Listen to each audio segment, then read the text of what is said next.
ମଣିଷ ଯାହା ଭାବେ, ଯାହା ଆମ ମନ ଭିତରକୁ ଆସେ, ଯାହା ଆମ ବିଚାରରେ ଥାଏ, ଧୀରେ ଧୀରେ ତାହା ଆମ କ୍ରିୟାରେ ଦେଖାଦିଏ।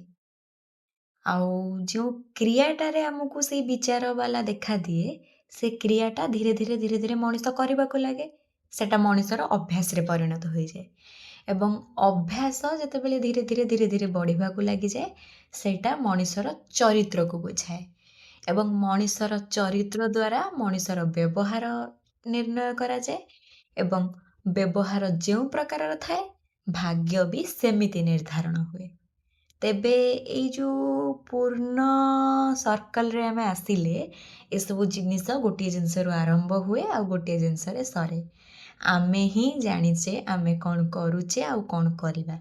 ଆମେ ଯଦି କୌଣସି କାମ କରୁଛେ, ସେଥିପାଇଁ ଆଉ ଗୋଟେ ଲୋକକୁ ସାହାଯ୍ୟ ମାଗିବା, ଆଉ ଗୋଟେ ଲୋକର ଇଚ୍ଛା ନଥାଇକି ବି ତା ସହିତ ଯୁକ୍ତି କରିବା କି ତାକୁ ଫୋର୍ସ କରିବା ବି ଆମର ଗୋଟେ ପାପ ସଦୃଶ ହିଁ ବଛାଯିବ।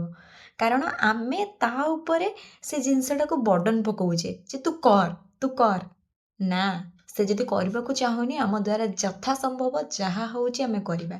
କିନ୍ତୁ କାହାକୁ କେତେବେଳେ ବି ତା ମନ କଷ୍ଟ କରିକି ତାକୁ ବାଧ୍ୟ କରିବାନି ଯେ ଏଇଟା ଏମିତି ହେଉଛି ସେଇଟା ସେମିତି ହେଉଛି। କାରଣ ତାକୁ ତା ଭାଗ୍ୟ ସିଏ ଜାଣିଛି, ତା କର୍ମ ସିଏ ଜାଣିଛି, ସିଏ ସବୁ କିଛି କରିବ। ଆମେ କେହି ନୁହଁ କାହାକୁ ଭୁଲ ଆଉ ଠିକ୍ ବୁଝେଇଲା ବାଲା। ଆମେ ତ ଆମ ନିଜ କର୍ମ କରିବା ନା। ଆମେ ଅନ୍ୟକୁ କାହିଁ କହିବା ଯେ ତୁ ଆସିକି ଟିକେ ଏଇଟା କରିଦେଉନୁ, ତୁ ଆସିକି ମୋ ସହିତ ଟିକେ ଏଇଟା କରିଦେଉନୁ, ମୁଁ ଏତେଟା କରୁଛି ତୁ ଟିକେ 2ଟା କାମ କରିଦେଉନୁ। ନା, ଆମ ଭାଗ୍ୟରେ ଯଦି ଅଛି 5ଟା କାମ କରିବାକୁ, ଆମେ 5ଟା କାମ କରିବା, ଖୁସିରେ କରିବା, କାହା ମନରେ କଷ୍ଟ ନ ଦେଇକି କରିବା। ଆଉ ଯଦି କରିବାର ନାହିଁ, କରନ୍ତୁନି। କରିକି ମନ ଦୁଃଖ କରିକି 4ଟା ଲୋକଙ୍କର ତା ସହିତ ମନ ଦୁଃଖ କରାଇବାଟା କେବେ ପୁଣ୍ୟରେ ଗଣା ହେବନି, ପାପରେ ହିଁ ଗଣାଯିବ। ତେଣୁ କରିକି ହିଁ କର୍ମର ଫଳ ଆପଣଙ୍କୁ ମିଳୁନଥିବ। ତ ସେଥିପାଇଁ ନିଜେ ଯାହା କରୁଛନ୍ତି ସେଟା ନିଜ ଉପରେ ଡିପେଣ୍ଡ କରେ। କାହାଠାରୁ ମଧ୍ୟ ଆଶା କରନ୍ତୁନି ଯେ ସିଏ ଆମକୁ ବୁଝିବ, ସିଏ ଆମର କାମ କରିଦେବ, କି ସିଏ ଆମକୁ ହାଲକା କରିଦେବ। କ'ଣ ଠିକ୍ କହିଲି ନା? ନିଜର ମତାମତ ନିଶ୍ଚିନ୍ତ କମେଣ୍ଟ ଜରିଆରେ ଜଣାଇବେ। ରହୁଛି। ଜୟ ଜଗନ୍ନାଥ।